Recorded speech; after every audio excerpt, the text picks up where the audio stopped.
So again, my name is Rachel Nafshay, and I work at Student Health Services. I was hired to help support what we would call public health at the university scale. And as part of that process, there's a lot of ways of figuring out what does a community need to support their health and well-being. And one of those ways is really getting to know the people who we're working with, and we really come talk with us. We are open. I know quite a bunch of you in this room, just circumstantially, so I was happy to see some of you here today. And another way we do that is qualitatively. So while we have anecdotes and we have heard stories of students who are homeless and students who are hungry and students who are struggling financially in so many ways, we also, from that, decided to implement some of those USDA food security screening questions into our health assessment that we administer every other year in the odd years in the spring. So it's coming up next semester. It's called the National College Health Assessment. It is a standardized assessment administered by the American College Health Association. It has 40 or 50 or so questions that ask a whole lot about health behaviors, health practices, health attitudes around mental health, sexual health, alcohol and other drugs, nutrition and physical activity, and then there's the option to add supplemental questions. We added some of these USDA food security questions along with some others, specifically our demographics, which school are you in, et cetera. And this is what we found the last time we administered this survey. That 21.9% of new school students reported that at least sometimes the food they bought didn't last and they didn't have money to get more, and often that happened for 10% of students here at the new school. This was not surprising to us, but what I will say about it is that our president loves data, and I'll bet your funders do too. And it's all about the numbers, and when you have the data, I would say that the data, this slide is what helped us get our food pantry. I firmly believe that.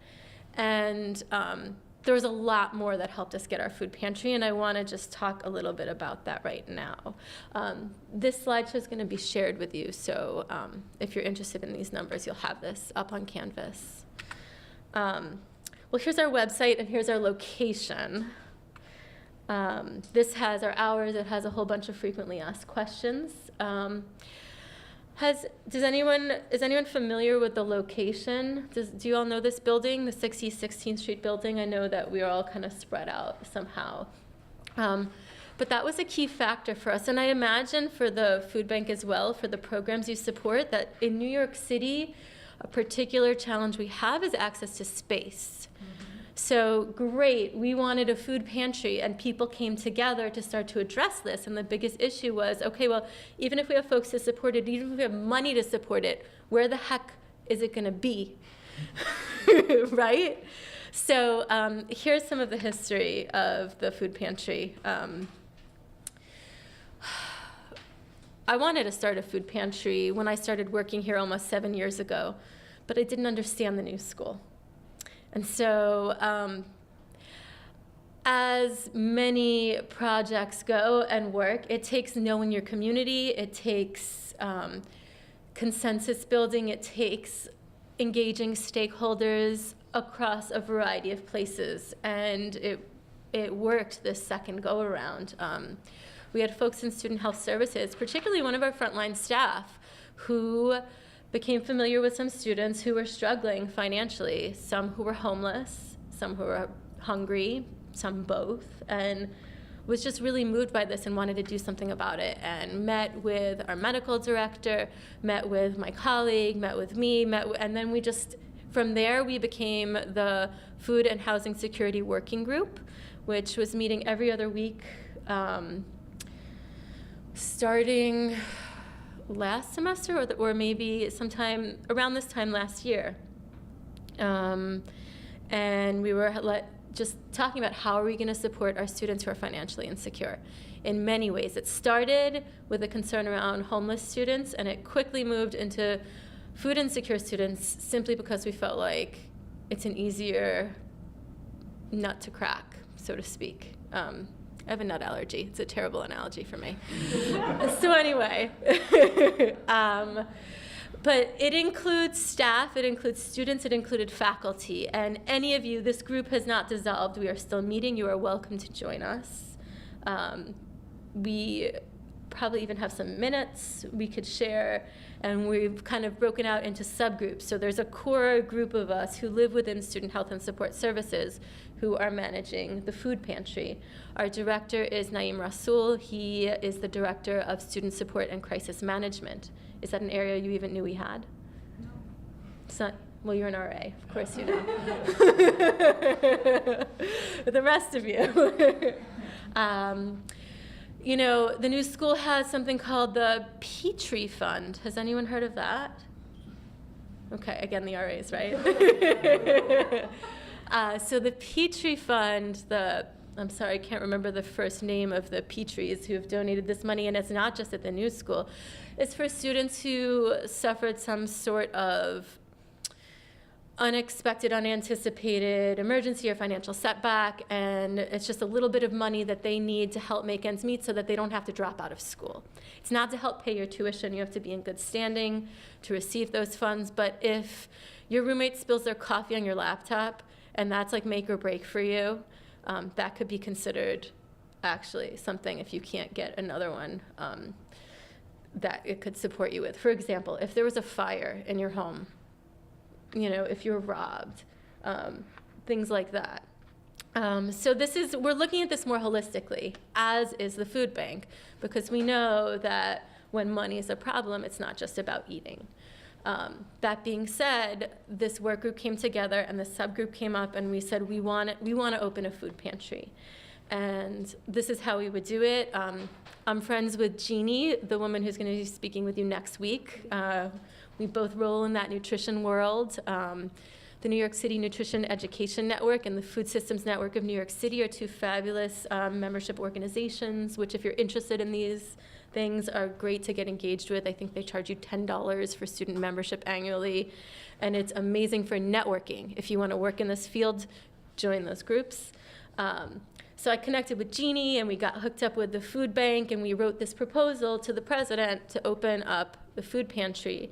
We shared with him these numbers and a plan. And in the work group, when you have a whole lot of stakeholders, all of a sudden someone went, wait a minute, there is this space on the 12th floor of 6 East 16th Street that is really underutilized. There are 3 vending machines there. There are 4 big round tables. There's a microwave and a sink and some like pantries. And I think that people get in there and play video games on Monday nights. And, and that's it. And it would be a great space. And you know, originally we had been thinking about a space that has a door that could be closed and locked, and you put the shelving in there, and that was not such a space. It's a thoroughfare.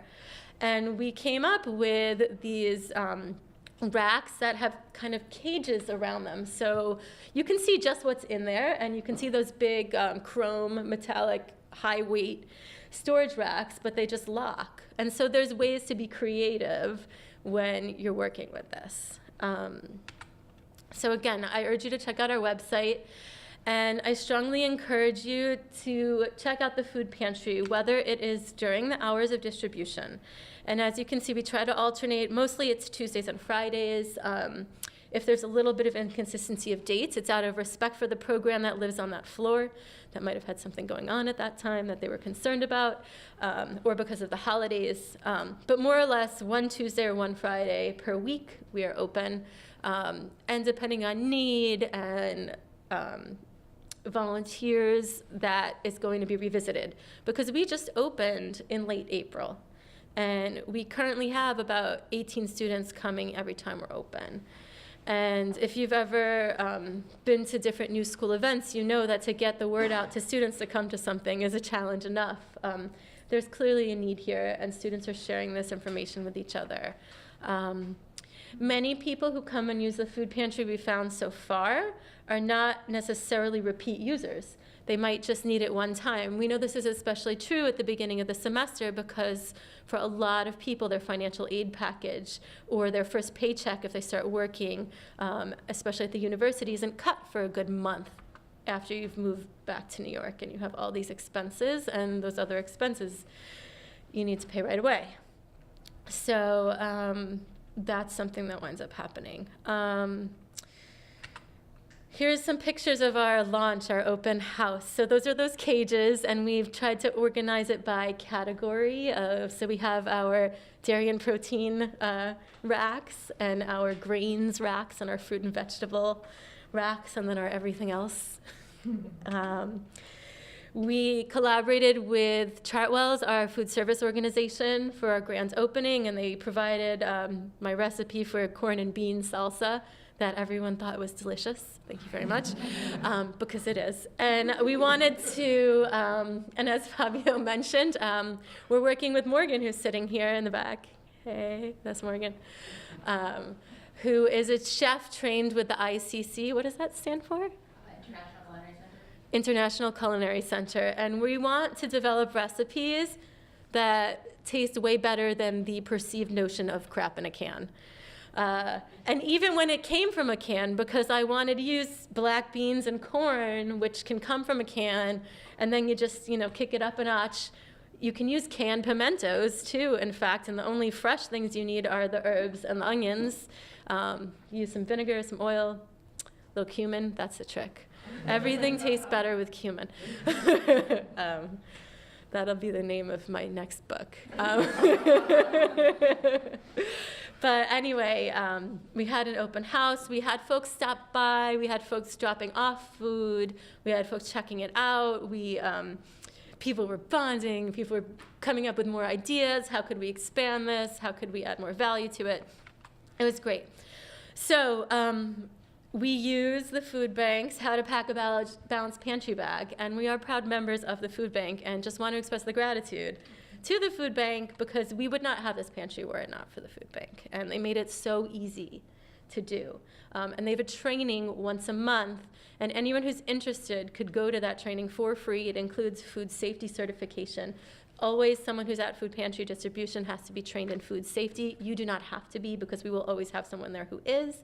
But typically how we have volunteers help is you just help folks interpret this card here, which we have laminated. I actually have 2 copies with me I can pass out. Also have copies of that flyer with the hours I can share with you. But family size doesn't mean blood relatives. It's household. It's who you live with and eat and shop and eat most of your meals with if your budget is shared together. So we give these 2 scenarios. You live with 2 other roommates. In one scenario, you each do your food shopping kind of separate. Maybe once a week you have a meal together, Okay, so your household size would be 1. It's just you. Other scenario, you live with 2 roommates. You go to the grocery store together. You share the milk. You share the cereal. You eat PB&J sandwiches together because you don't really cook that much because you're in college and you have no time, and you really want to, and one day you're going to. You're a household of 3, okay? So that would be the difference, and that would be the breakdown. And as you can see from this sheet, it works out to approximately 9 meals, aiming for a breakfast, lunch, and dinner for 3 days. But ultimately, people can pick and choose how they want in a way that they need. We follow their customer choice model, which means we don't pre-package a bag and just give it to people as they come. That's not something that we even need to do, because we have the capacity to handle folks coming in and picking out what they want and not taking what they don't want. I don't want peanut butter. I've got a peanut allergy. Thank you. I also don't want the free energy bars that we got from you at $0, which is amazing because they have peanuts in them. So that wouldn't work for me, right? We have folks with lots of food sensitivities or nutritional concerns, and it's just a much more empowering and respectful practice to let people pick out what they want and not take what they don't want. And not judge, like, wait, why are you not taking the fruits and vegetables options when that is an option for you? Because people can have really good reasons and they don't have to explain themselves to you. So I think that's just really important to keep in mind. That being said, at the same time, we do want to encourage nutrition education and what we call nudges. They're not really from you to be like, hey, take those peaches. But we put up a little signage of beans are great for this, and here's that great bean and corn salsa recipe. So now it's like, okay, now I know what to do with these. Or, I have no idea what to do with dried beans. They're just so intimidating, right? So, a nudge that would have like maybe a little recipe, quarter flyer that's right there so that people could take that and feel more confident that the food that they're taking, they'll know how to use in a way that is maybe appealing to them. The other thing in terms of food waste is dented cans. So this is just the really basic thing. Food safety, can is dented. What is the risk? Botulism. Thank you, chef. Botulism, also, it's like the Brooklyn analogy, Botox on the one hand, but not on the other. The first time I heard of Botox, I was just blown away. But anyway, I was like, seriously? Now, that if a can should be sealed, it should be a vacuum seal, no air should be able to get in there, and when it does, that's when you have the risk. So if there's a dent along the seam of a can, it's much more likely that the seal is broken. If there's a dent on the side of the can, as you see in the blue arrow, that would be considered a minor dent. But if it's a really big dent and it's not on the seam, well, it could still have a puncture in it somehow, so you wouldn't want it. Basically, this is a matter of for you all to know that not all dented cans are created equal and not all dented cans need to be thrown out. There is more here, for example, like a major crush, or if you see in the bottom here, there's two kinds of cans. There's cans that are made of 2 pieces and there's cans that are made of 3, right? So 3 would be around here and the top and the bottom, right? So that if there was a dent on the bottom and there was a seam on the bottom, that would be a problem. But as you see in this can, it's made of 2 pieces. It's almost like this bowl with a cover. So it's not as risky that the seam would be broken there. There's a couple more things here. So a dent on the seam, what's bigger or smaller. And if the thing goes like a boop, boop, boop, boop, that's bad news. You don't want that. No little moving up and down. And ultimately, though, it's a matter of comfort. As we like to say with my nut allergy, and I would say as well with all kinds of food safety, is when in doubt, don't eat it, because it's not worth it. And we have enough food. We are lucky to have the resources here at the new school. When in doubt, don't eat it. And if someone's not comfortable with it, then they won't take it. And it also may be a matter of education and knowing that that's just a small dent, not on the seam, and it's perfectly fine. And if you'd like to look for a different one that doesn't have that, that's fine. We might keep this, we might get rid of it, etc. And then there's expiration dates, which are completely arbitrary. Who knew? Best by, used by, sell by, all different words. It's like the natural, can't stand that word, natural on foods. No regulation of that term, or terrible regulation of that term. That's very misleading for people. And expiration dates are like, it's not when a food is unsafe to eat. It's when it's the company protecting the quality of their brand and saying this is going to taste at its peak flavor in this window. But the fact is that almost everything will still be fine that's shelf-stable food at least a year past that date. And for low-acid foods, meats and fishes and things like that, 2 to 5 years, okay? That's huge. And the only exception on that is baby food, which does have a federal regulation. So and that's a more immunocompromised and vulnerable population. It makes sense. So when a student comes to the food bank for the first time, this is what we ask them, this and only this. That's it. And you would not have to ask them this, but someone who's in our core group who's running it would just take this information. This helps us track who's using it. This is to help the president give us more money. Shh. Oh, wait, he might be watching this. But that's good, right? I mean, that's what we want. We want to know who's using it. We want to know if certain programs have a higher burden, right? And what can we do to further support those programs? I'll tell you something else we're doing. Parsons, art supplies, expensive, really expensive. And there's another working group that is looking at cost of supplies for students, including textbooks, because those are really expensive too. So there's work that's being done more holistically here. If you come back for a second or third or whatnot visit, we have some supplemental questions that are some demographic questions. We want to know more about who's using the pantry and how we can better support our community who are food insecure and most likely financially insecure. So these are, we have a computer, folks can fill out a survey. These are some of the questions that we ask. So again, we threw in some of those USDA questions at the bottom there as well. We threw in the LGBTQIA GNC as we address that, and we recognize that people of color and people in the LGBT community are more likely to experience food and financial insecurity. We ask about housing.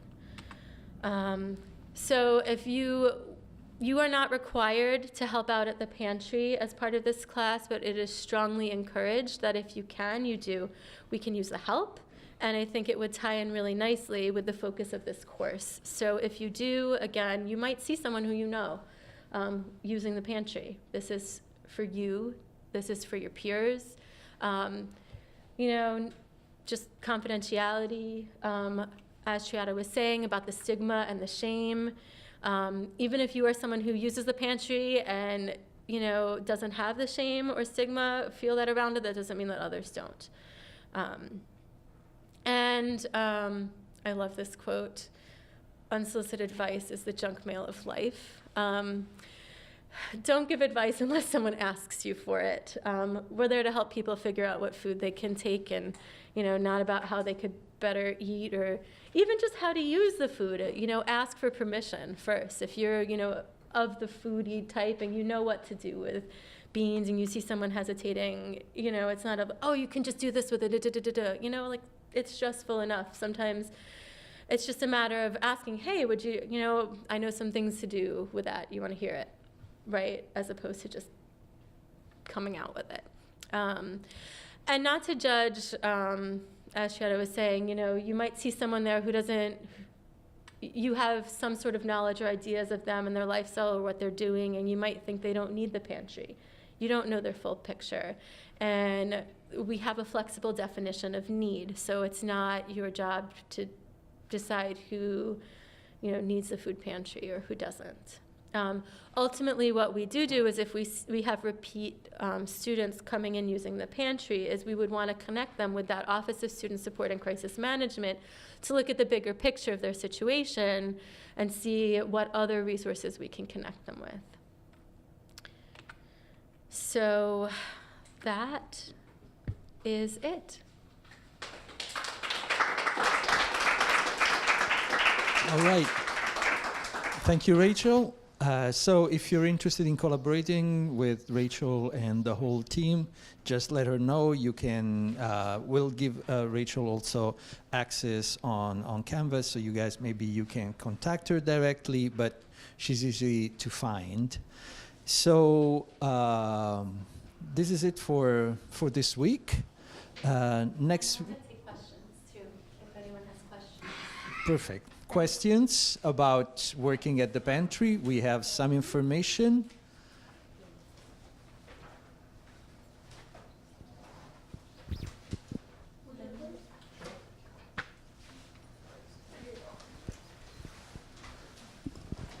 I'm basically just wondering, in terms of the pantry, like how the food is carried, like out. Like, are shopping bags provided? Is it plastic bag? Like, how is the food? How is that arranged? Do people usually show up with, what's the word? Grocery bags, reusable grocery bags, etc. We have collected reusable bags with the old New School branding that are verboten in other realms from being distributed, and we are using those currently. It's really interesting because when I went to the food bank training, they gave us a nice nylon, I think, reusable bag. But there's the question of stigma, right? If it's branded with food bank, does someone want to be carrying around a food bank bag with food in it? These aren't that. And we're collecting bags because I think we're running low, and we're going to figure out if we're going to use some of our budget to order more. Or, those are donations we could accept of reusable bags especially, and even plastic bags if folks want that, although we're trying to minimize that. which also reminded me that I wanted to share that we started an Adopt a Month program at the food pantry. So we had student health and support services adopting for September and encouraging the folks in that area to donate food and help out at the pantry that month. And we have folks lined up for October, November, and December. And we're looking for folks for 2017 to adopt a month. And hopefully, as we go through that too, the kind of we're hoping some of that new school creativity and collaboration will come out so that it's more than those two options, but there are other ways to engage with the pantry. Yeah. I was wondering, are students who go and access the food bank required to fill out that intake form, or are they able to take food without giving information? I think, well, we have to know your household size because that determines how much food you're entitled to take, and I think that we are asking for your name and N number. I think that the demographics thing and the other, we work with you. If there's like concerns or reason, we don't want anything to be a barrier, and ultimately the questions that we're asking aren't about for you to justify your need, but they're so we can better support you and better support the program. So how is like the student number being utilized then? Like who tracks which students are accessing the food bank? Just you, or student health crisis, or student It's student crisis? support and crisis management. Naeem we were calling him the director of the food pantry. He's the one collecting it, and I think there's very little at this point being done with those numbers other than taking them. The sentiment behind that was not so much about even tracking which individuals are using it as much as this is a service we can provide for our community and not for folks who aren't new school students at this point. Yeah. Yeah.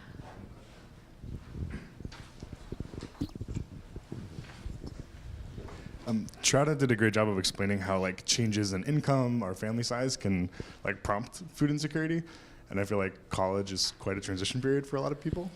Yes. So are there plans or are there already mechanisms for like financial planning or dealing with your new kind of life, which could lead some people to become less food insecure if they're able to kind of like manage things differently? Because a side question is, how much of this do you think is a result of like changes in their life, or is it people that have kind of suffered with food insecurity for longer? I haven't seen the answers to our second set of questions, which I think would answer that a lot more clearly. And we are planning on compiling an annual report, which would be, not with end numbers or anything, but more of just the general compilation of information that would give us a better sense of that.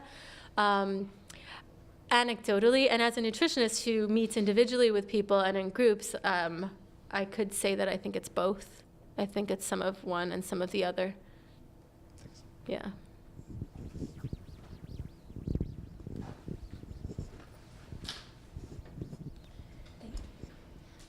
Just a question on what happens to the food in the new school cafeteria after the day is over. That's a great question. And Jessica Roberts, who is part of New School Dining and is really fantastic. She's I don't know her title. She has like 4 titles. And she looks at sustainability and food sourcing and the food supply kind of network and all of that. They are approved by the New York City Department of Health and Mental Hygiene to operate. They have an A rating, just like you see on the, restaurants, and they have limitations in terms of food safety regulations, in terms of what they are and are not able to do with food at the end of the day. They also, it's complicated. They really do want to work with us and support us, and they have a lot of financial limitations, and so we are engaging with them. One of her visions is to create a living wall in the UC cafeteria. There's this wall on the 14th Street side, on like the east side, and she wants to grow herbs and things that maybe we could, and greens that we could distribute at the food pantry. But as far as the food, and we were even trying to work with them about could there be a half hour before closing discount, and it's really, there's a lot of challenges related to that. And it's not for their lack of wanting to engage with us.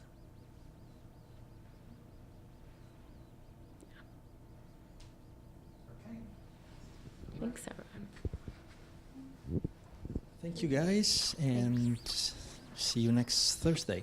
Thank you, Triada, and thank you, Rachel.